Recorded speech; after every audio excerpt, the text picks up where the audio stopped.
Great. So for our meeting tonight, we invited Michael and Bryce to come back to us and just provide us additional kind of context on the Historical Place of Interest project. This is something we began, and hopefully I'll get this right. We began working on in 2019. We had planned to have kind of a community event in March, I think, of 2020. And of course, the timing aligned with things closing down, which did have a pretty big impact on the project and just being able to work on the project due to lack of access. We've also since then have kind of a shift and have new executive committee members. We have new volunteers joining us. In the last couple of months, I've been kind of slowly poking at Bryce and Michael to see if this is a project that could be restarted again. And it slowly is kind of, not slowly, it's been getting back into life again as there's more access to information. Michael and Bryce have been working on just more things related to this. So the goal that I had for the meeting tonight was that Michael and Bryce would just walk us through the project, kind of where we've been and where we are, and get the new EC up to speed, because not all of us were on the EC when this began a couple of years ago, and to start reigniting the project moving forward as well. So Michael is with the nonprofit Sea of Clouds, and I believe he'll be leading us through a presentation tonight. And then at some point, Bryce, I think we'll add some additional context and information as well.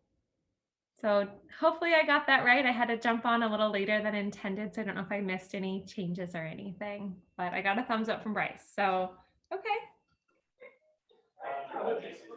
Yeah, Michael, does that work for you? I was thinking that you could begin with the presentation that you had, and then I could follow with a trailer for the VR film about the space that we're looking to recognize to provide some visual context and some, this kind of real-time past and present. Sure, it would be my pleasure. Yep. So I'm going to share a screen. I share my screen. I have a few slides to share with you tonight. And I just wanted to thank Aaron and the rest of you as executive committee members for inviting me and to provide an update on recent progress on this project, but also to reintroduce the idea and the goals and the ambitions of the project. As Aaron said, this was something that had energy and support from the chapter when we first discussed it in public in late 2019. It's certainly been some time since then. And we thought it would be, as we begin to prepare for a larger reopening and to secure some of the access that we're needing to develop this project, we also thought it would be wise and appropriate to turn inward a bit and to renew a conversation that had started, more than 12 months ago. If things have changed, there's certainly runway to change and accommodate new views and new ideas.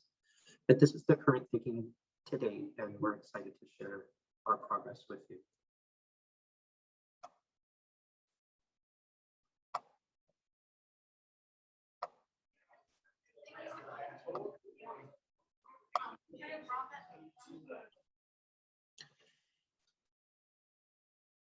I'm here tonight representing a small nonprofit, Sea of Clouds. We are a multidisciplinary practice that focuses on recognizing and protecting America's important coastal places. These are places whose significance emerges from connections between nature and culture, like here in Malibu in LA County. In 2018, Sea of Clouds listed the Malibu Historic District on the National Register of Historic Places for its contributions to the growth of surfing in America. This project marks the first National Register listing centered on surfing history and exemplifies our interest and approach.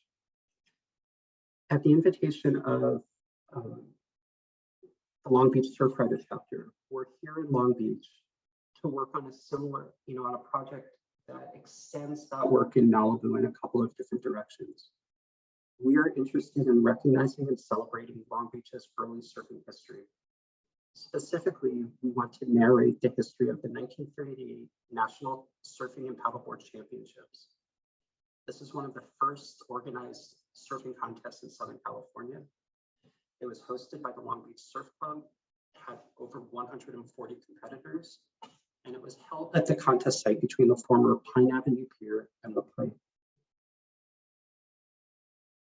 But it's not enough for Sea of Clouds to kind of pop into different communities and say, we want to do this or we want to do that. We're interested in working behind and working alongside a community to build a community-led and a community-supported project. And we're also looking to build a project that relies not only on institutional research, newspaper articles, official records and things like that, but also use community where available, community sources. And Bryce will talk more about that option and opportunity a little bit later. Our project is to nominate Long Beach Surfing to the California Points of Historical Interest program. Now, California Points of Historical Interest is a state level analog or a state level cousin really to the National Register. It recognizes the first, last, only, or most important resource in a local region. It can recognize sites that no longer exist. Because some sites no longer exist, they don't come along with other preservation-based or other kinds of protections. The property owner may choose at their discretion to place a sign or a marker following a successful listing. And we absolutely recognize that even in the early 1930s or the late 1930s, surfing was taking place all along Long Beach, from flood control on one side all the way out to Belmont on the other. The Points of Historical Interest program requires that you focus on a specific geography and not tell a broader story. And so in this way, we have to select a specific place. And the one we chose was, again, this 1938 contest site. And as part of this nomination, the property owner, in this case, the City of Long Beach, must approve the nomination. So as a process, our prepared and documented nominations often require editing and consultation with state staff whom they're submitted to. Once they are properly prepared and documented, they are considered to be ready for action, to be taken on by a state level commission, which means quarterly in public meetings. They make a recommendation on the nomination, and the recommendation is made to the State Historic Preservation Officer, who makes a final determination of eligibility.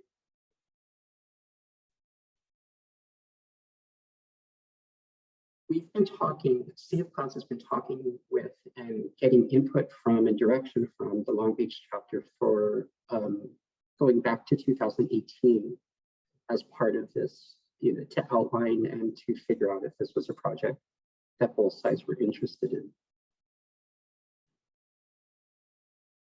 We had, I often joke with folks that I am far from a master of timing, and we were probably 2 weeks away or so from both going into the library to conduct all of our research, as well as to, as Aaron said, to hold or to host a chapter social event. But both of those were canceled because of the lockdown in early 2020. At that time, we made the decision to place this project on hold, knowing that we required access to both library archives and other special collections to be able to complete the research required for the nomination. In the previous few months, as we've gotten encouraging signs that openings are starting to take place and broader openings are anticipated. We've taken the project off of hold and started to organize our thinking and organize some of the resources required to efficiently and effectively utilize those collections as we await kind of the go sign to be able to get into the library and other institutions. while we were doing this, we were also doing all the work that we could possibly do that didn't require, actually traveling to a place and being around other people. So we both confirmed the project and project updates with city staff from staff from the City of Long Beach, as well as the California Office of Historic Preservation, which oversees this program and processes all nominations. We've been able to work remotely and independently on certain required nomination components, map making, as you saw in the previous slide, different kinds of online research, which will help us move through collections and microfilm libraries as quickly as possible. And then again, as Bryce, as I hand over to Bryce, we've also been able to do selected community outreach to request oral history, family photos, and other folks who still live in the area whose families may be tied in one way or another to this project.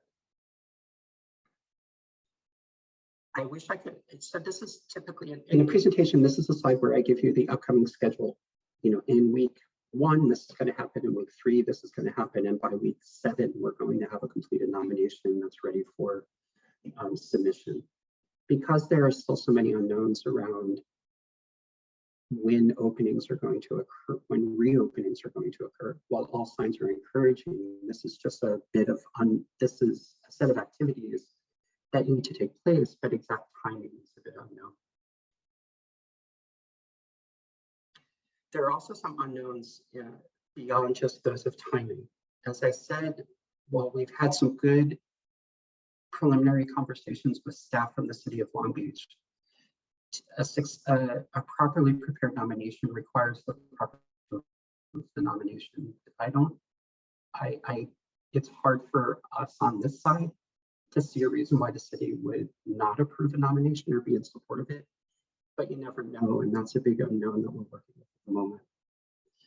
It takes, we're also trying to game out if there's sources of opposition to a project like this, and for what reasons would opposition arise.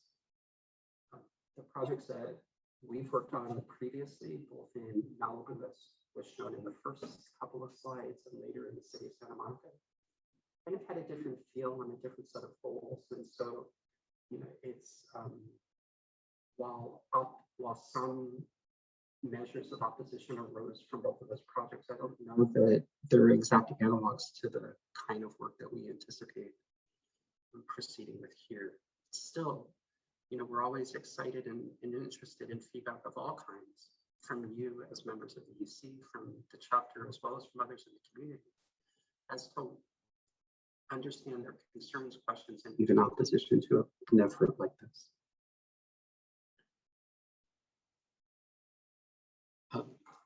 We feel that, as Aaron said, we would like to revisit the idea of a chapter social event that's tied to a larger and broader announcement about this project, as a way to both inform chapter members, invite other members of the community and inform them too, but also to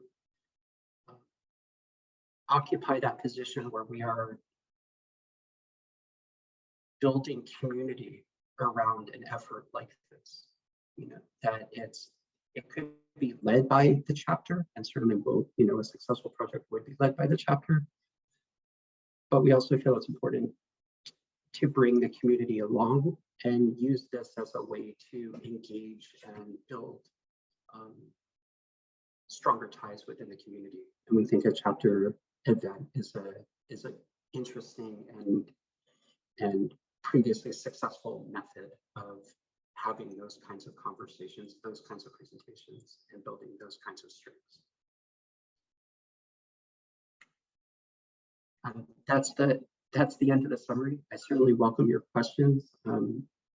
I'm online a lot, as Bryce and Aaron can attest.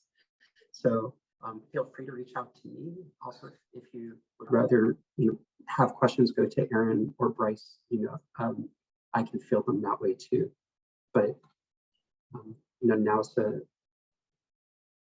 if you'd like, I certainly welcome your questions and comments and observations now.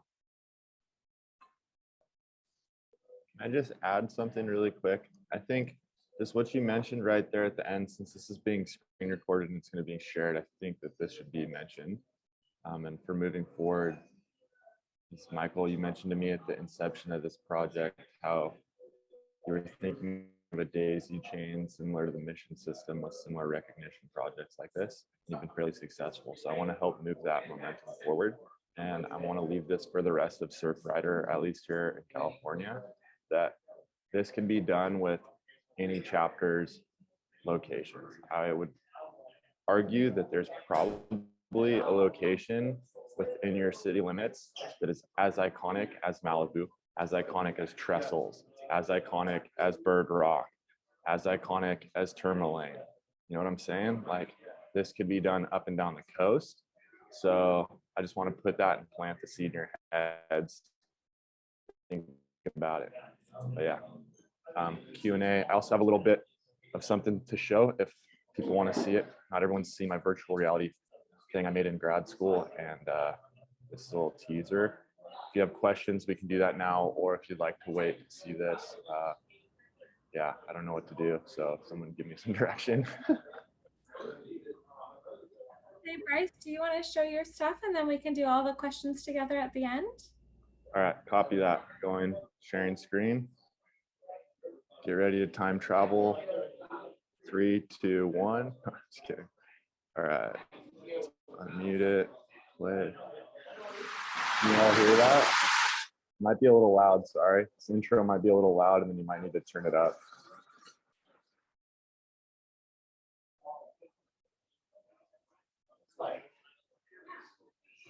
Since the turn of the century, the beaches and coastline of Long Beach, California, have been a popular destination for those looking to day trip around Southern California. This is the 1938 contest that we were mentioning in our recognition project. It was once called the Queen of the Coast and was a highly trafficked stop on Los Angeles's light rail system. But Long Beach's formerly bustling beaches now look completely different. Beginning with the construction of a breakwater in 1949, the city of Long Beach embarked on a process of land reclamation and property development that expanded the city limits into the ocean itself. That process has dramatically changed the geography and use of the area previously known for its sandy beaches. And then this is now what the VR experience would be like. Simulation of what I made, basically. Sorry if you get motion sickness.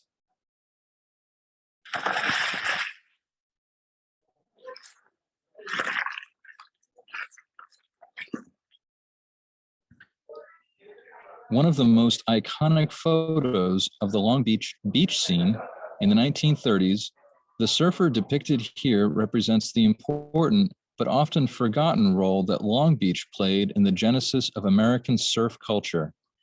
The waters off Long Beach teemed with swimmers, bathers, and surfers like the one we see here. But that surfer's modern day location puts him squarely in the parking lot of the Long Beach Arena.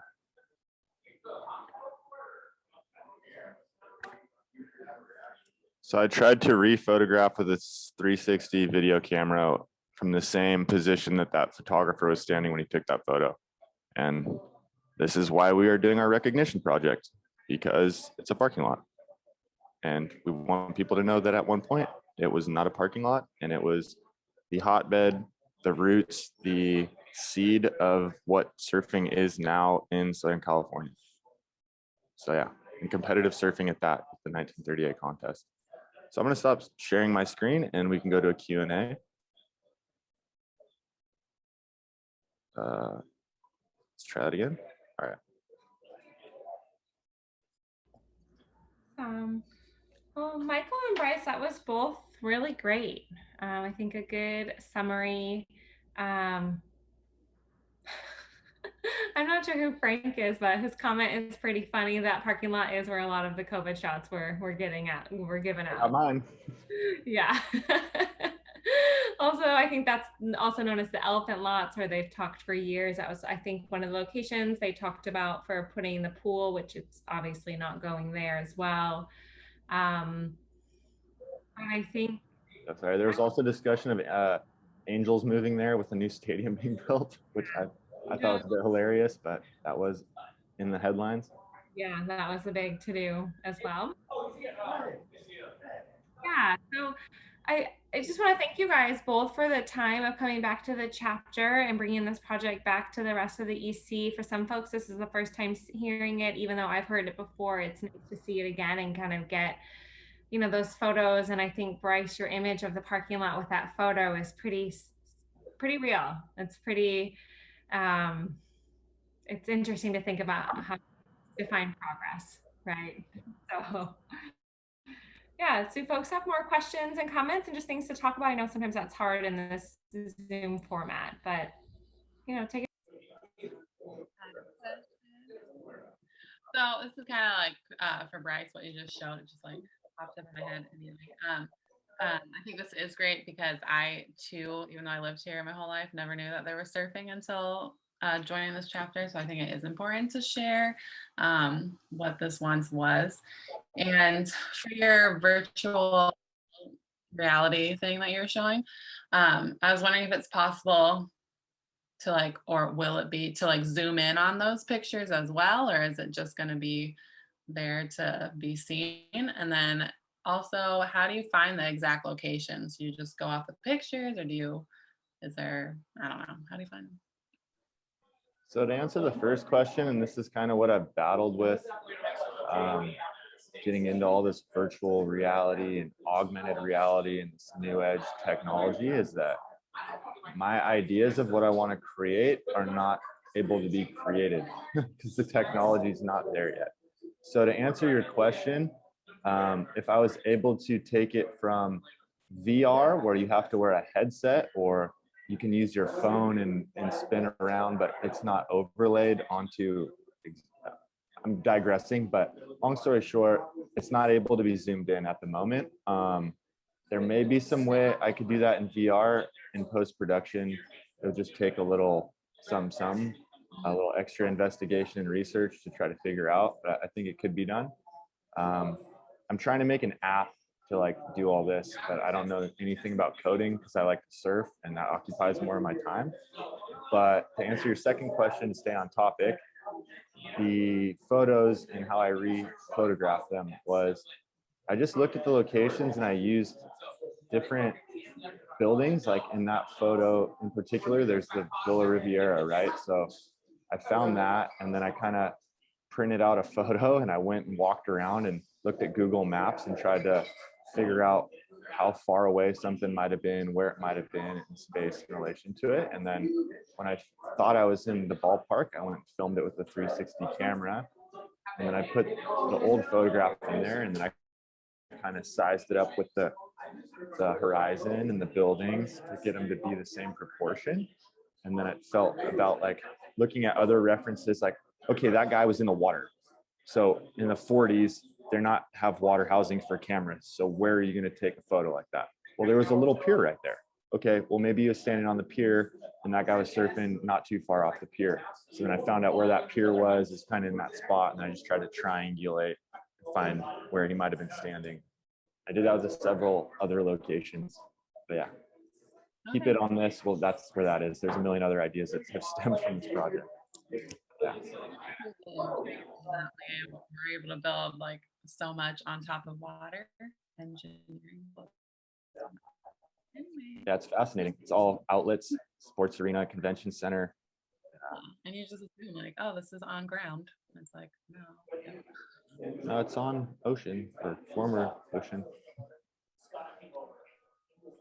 Hey, Bryce, I know that, or at least I think that surf culture is a part of the, designation and such. Back in the day when they were holding those competitions and everything, what was the surf scene like nearby? Was it kind of touristy, or was there a lot of local activity? Could you touch on that a little bit? Yeah, so from my understanding is Long Beach has a very deep lifeguard history, and I've heard this, and I could be wrong, but at Willie's Tin Shop here in Long Beach, they built the first torpedo canister that they used for lifesaving. That could just be legend that I heard, and I'm Long Beach, so I hear it a lot. But I heard it started here, and so with that, they had boats that they were using for lifesaving. They had boards that they used for lifesaving. Word on the street as well as Duke Kahanamoku passed through here when he was touring California and left a board with several boards that are lifeguards, and they've used those. Supposedly there's one here somewhere in someone's collection. I've yet to track it down, but that is a bucket list initiative for me to do. But yeah, there was a big culture, but like in the VR film, like it said that the red line connected from like Pasadena and LA proper all the way to the coast here. And so it was also a huge tourist attraction. There was the Pike, which is where that contest took place in between of the Rainbow Pier, which had the municipal center and kind of was like the epicenter of everything that happened in the city. And then there was the Pike, which was like Santa Monica Pier. We had roller coasters, the Cyclone Racer. It had a bunch of games. You know, you could get your goldfish, you could go to the arcade, you could do all that kind of stuff. So people were coming from all over Southern California there. And then they were also occupying the beach. And I have hundreds of archival photos, if you want to look through them all, of the beach filled with people. And if you look at it nowadays, unfortunately, it's not utilized in that way. And that's been the passion and the motivation behind this project. Why I was so happy to meet Michael, who has spearheaded this project. I need to just give him a lot of credit. I'm pointing this way because his name's right next to my square on the screen. But yeah, he's been doing this thing, and I'm very thankful I've met him. But it was a big booming place, and then the Navy showed up, and then it got kind of built out, and it's turned into what it is today. And it is what it is. I have interviews from individuals like Michael mentioned. If people are interested, reach out to me. But yeah, I'll end there. I could rant forever. So Right on. Thanks, Bryce. Yeah.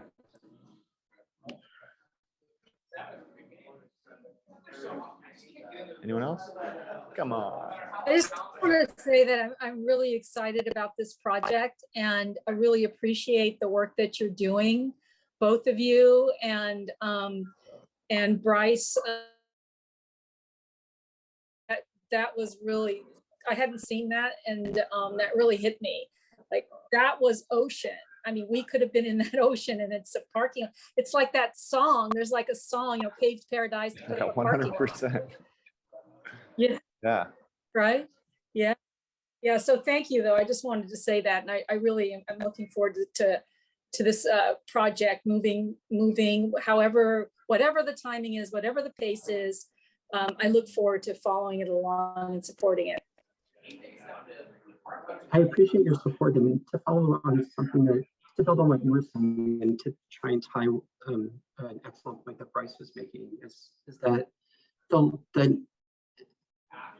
the narrative of the growth of surfing in Southern California and in the United States and more broadly is not only about premier spots that you can visit today, but it you know, we believe strongly, and I think Long Beach is an exemplar of this. It must include places that no longer exist.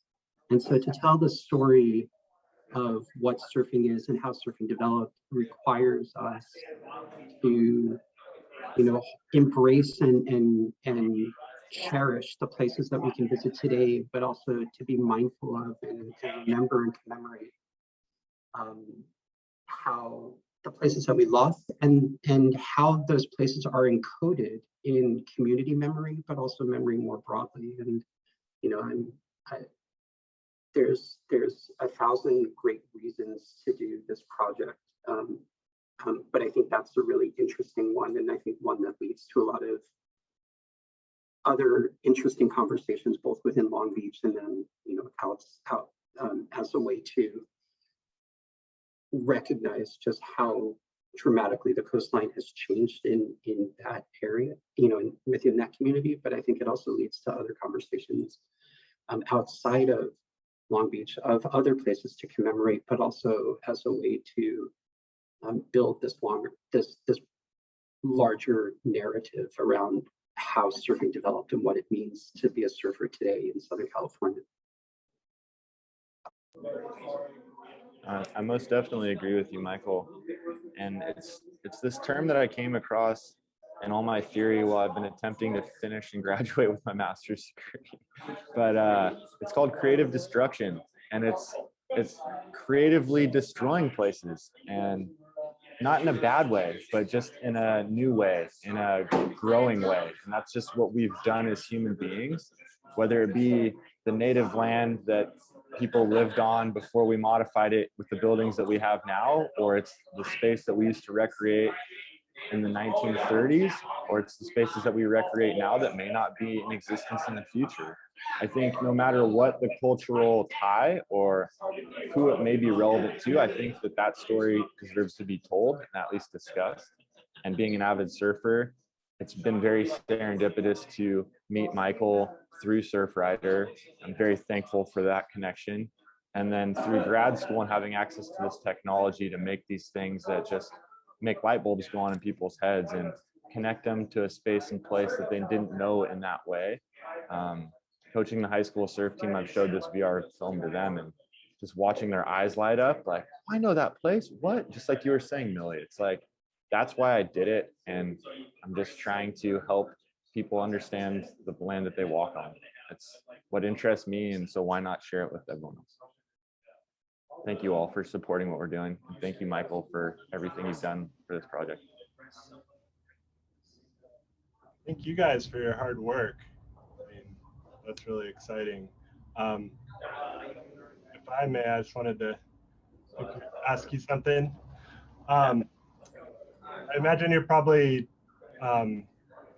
really busy, just trying to do your research and get it on the registry. But I was wondering if you've thought about how you might commemorate that spot, or what would mark that point of interest, because I think it could be really compelling to someone just walking around Long Beach who may be at the convention center or something and see what once was. So thank you for that question. It's a fantastic one.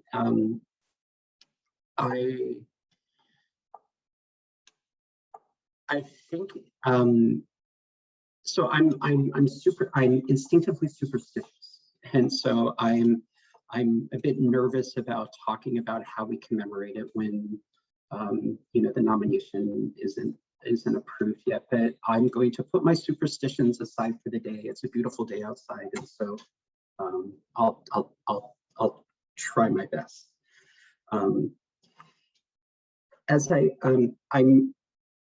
There might have been a little point in the presentation that I went through fairly quickly, but it's the property owner has the discretion to erect a marker at the completion of a successful nomination.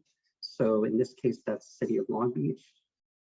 We're hopeful, and kind of, to the extent that Aaron and Bryce and I and a few others have talked about this, we're quite excited about the potential as a way to mark history in an important gathering spot, right? In an important, in a very visible spot within the community's geography, but also as a way to,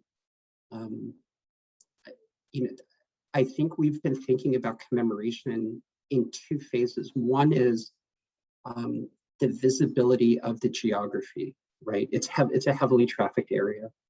It's not, we're not commemorating a basement in a difficult to access building or something like that. So there's an commemoration there's a component that speaks to visibility, and then there's a component that speaks to content. How do we tell a story in a marker or an interpretive panel or something else that can engage, inform, and respect that history. And I'll follow up with, I'll send this to Erin, and if I can ask her to send it on to all of you. There aren't too many places in California that are California Points of Historical Interest, the program that we're looking to work with, that also commemorate places that no longer exist. The program can do it, it just hasn't been done a lot.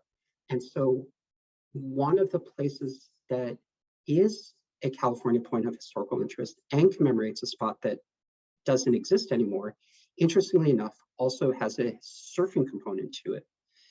And it's up in Santa Cruz County. It is O'Neill's first surf shop, just adjacent to the boardwalk. So, as you may know, if you go up to Santa Cruz, there are 3 big flagship O'Neill stores in different parts of Santa Cruz. But Jack O'Neill's first shop was just right off the boardwalk. It doesn't exist anymore. There's a hotel there now, but what they did was it was the city who put together this nomination together with the hotel operator. They have a plaque there, kind of, this is what used to be here. And they also have a 20-foot long or so photographic mural of different historical photographs of early surfing and Jack O'Neill, kind of early O'Neill surfing in that part of Santa Cruz, which is, I think really cool. And if you're walking in that boardwalk area, again, a highly visible, highly trafficked area, in this case of Santa Cruz, it's really hard to miss. It's one of those things that people will come and spend a few minutes and look at the photographs or read the plaque, and you're off and going. I say that as just one interesting option among many, and I hope that people who are much more creative than I am and much more knowledgeable than I am would be interested in putting their effort and ideas together about how this place could be commemorated in a fashion similar to that, or a fashion completely different. But let me send those photos to you just as a reference, and I hope it's grist for the mill, as part of future conversations following a successful nomination. Thank you for the question. Thanks for the answer. That'd be a really fun and exciting problem to have. Yeah, and I would just add to that and add to kind of the perspective of maybe just putting us into a little bit more bigger vision. Long Beach in 2028 is hosting the Olympics. We're hosting the most amount of Olympic events outside of LA. So there's going to be a lot going on downtown and a lot in that convention center space. So I think there's a real opportunity to showcase the history of our city and to show people what once was. So I think even with the VR stuff that Bryce is working on, whatever this future design is for recognition, it's a really big deal, and we have a really unique opportunity, especially now with the surfing being an Olympic sport, as well. So I think there's a lot of discussions to talk through. I think one of the things when we were going to have that in-person event was to talk about this topic of what could that display look like. That was one of the things that we thought was really important to get community feedback on.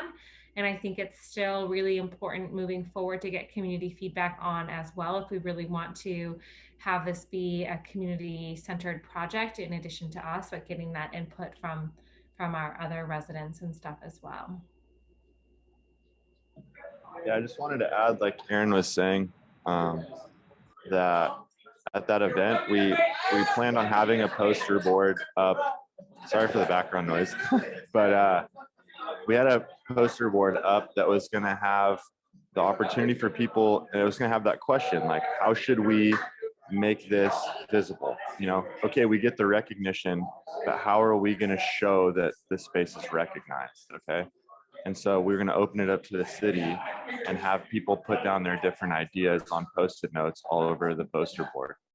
And then we can amass that and kind of tally it up and kind of take a poll and kind of feel it out, think what we could do. But just I wanted to open this up, and again, to whoever sees this recording, if they ever see this recording, if you have any connections or ideas, feel free to reach out. I do have one connection with a public artist that's at Cal State Long Beach, and he's done a lot of art around the city of Long Beach. For those of you that are Long Beach residents, or you've been on 2nd Street and you've seen the parking meters that are like cool shadows, he did that. He's done the stuff on Signal Hill at the top with the different oil stuff and statues and the sculptures up there. So that's one person I could tap and just pick his brain a little bit on maybe what we should do, because he has a little more experience. But I know there's a lot of other people out in the world also, so wanted to open up to everyone. But yeah, that's one thing that's on my head. As far as me and the cameras, I think that no matter what is done, you could put a little QR code that could possibly get linked to all the visual stuff I've made. I know that is definitely a feasible possibility at the moment, but I don't want to speak too far ahead of myself, like Michael was saying, and let's just keep working on what we're at and the step that we're at the moment. And we'll see where that leads in the future.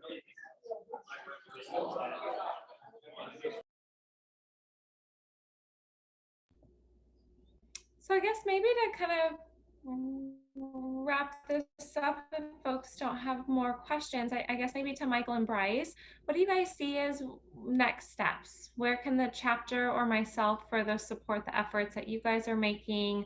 I know myself and Bryce and Michael, we've had check-in calls the last couple of months, but you guys are, really doing the work. And I think, as you guys could see from the call, the chapter is still really excited about this project. A lot of different ideas, a lot of opportunity here to engage the community. And how can the chapter continue to support this effort? And what do you guys need from us?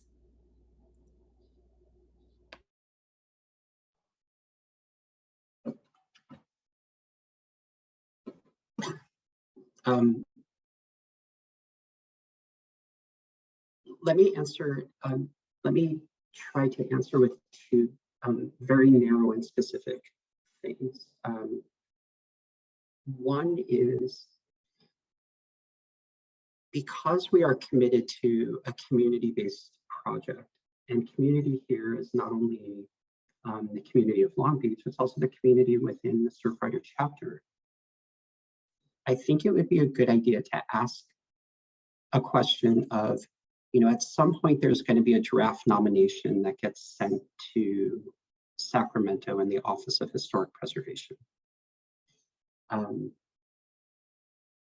I think if the chapter wants to take this opportunity, there's an opportunity to form like a task group or an ad hoc committee to review the nomination and see if it meets, the goals and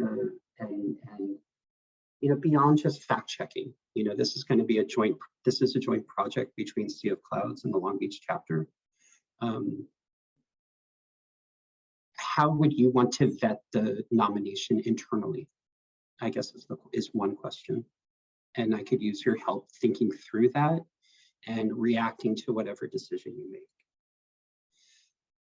The second ask is, external support of the project is not required. As I mentioned a couple of times, approval by the property owner is required, but general support within the community is not required. That being said, we're taking a communitarian approach and we're trying to solicit support from all different parts of the community. Who should we be reaching out to for letters of support and advocacy for this project? We could use the chapter, I think, could help us. We will be happy to send and follow up on and try to secure those letters. But whatever that hit list looks like, we would greatly appreciate feedback from the chapter on, is this the right, within this organization, who is the person within this organization we should be writing to? Should we be writing to that organization at all? That kind of feedback is invaluable for that next step that we're going, that activity that we're going to take on at some point. So Bryce and I think Bryce and I feel increasingly confident that we have our arms around the research and the writing and the oral histories that need to be completed. But those outward facing steps beyond that, I think it's time to start at least asking the questions, if not trying to understand what the answers might be. I very much agree with what Michael was just saying. And I wanted to add also that it's just a personal vendetta for me at this point, like a gripe I have with the pandemic for putting this event on hold and all the energy and all the hype that, like, I was just so excited to have this event. So we're going to have to do another one at some point around this project. And so we're going to be asking all of you at this chapter to help us with that. But yeah, I need to get this done because I was so excited and I had a lot of people hyped and it just, you know, so we got to make it happen. So at some point we will be reaching out for some help doing that again when the time comes. But until then, everything Michael said. Well, I think we're ready for a party when we can have a party. I think we're long overdue. I don't think that's a hard sell. I think the chapter is beyond on board. And I know that venue we had been working with, I saw them they hosted an event a few weeks ago. So I think they're also kind of getting back into the community and stuff like that as well. And I think, Michael, to your question of like, who do we need to be talking about at the city? I know you've made some initial steps with city staffers, which is really important. But I think the other key piece is probably the city council member. I believe I'd have to double check on a map. I'm not sure if that location is in Council District 1 or 2. So I don't know. Cindy Allen. Oh, so it's 1? 2. Okay. I believe, yeah. Okay. So we should see who in Surfrider, if any of us will live in TD2. Well, that could be yourself, possibly.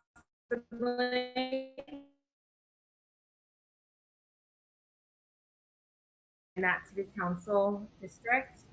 So I think when we get closer to that, we'll want to make contact with Councilmember Allen with her staff, probably try to set up a meeting, I'm guessing, and present it to them. So I think having both city staff support will be important, and also city council members. That will help driving to get the city manager, I think, to support it further too. Yeah, I'm in 2.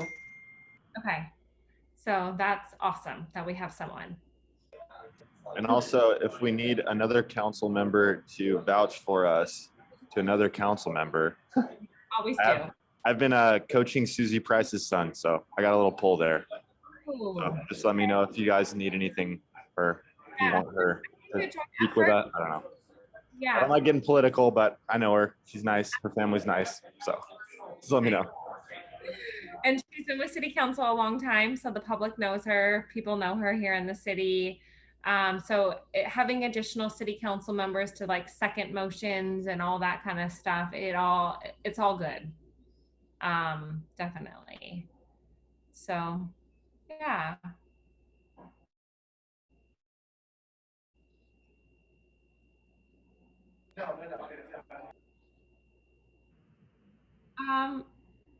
Anything more we want to discuss? Or Frank, I know you jumped on the call a little bit late. I'm not quite sure where you're coming from or how you heard about the event. Or your friend, some of your friends, He is right? a fellow surfer / well, I don't need to give him your personal history. I don't want to put you up like that, but I was just browsing through your Instagram and I saw the link, so I thought I'd just jump on. I'm a big supporter of Bryce and everything that he does. So this is the second meeting I've been to. I went to the one that was at the beer lab. Sorry, my photo's not up. It's kind of a weird place I'm at right now, but yeah, so I don't know. I'm just here to support Bryce and see what this is about. So appreciate you, Frank. Welcome back to the US. Thanks, man. Yeah, and thanks for jumping on the call today. It's great. No problems about the video at all. It's great to have more folks on the call and to know we've got more supporters as well. So it's awesome. Thanks for having me. Yeah. So I don't know if anyone else wants to add anything more. Nina, you want to anything more to kind of wrap this up, or Bryce or Michael to close? Once again, I want to thank everyone for the interest and the support of these ideas, and also your patience as we've needed to work through as we were, on the cusp of kind of jumping right into this. And, we jumped into the pool and we jumped right out of the pool, and, we're excited to jump back in. So, thank you for continuing to believe in the project.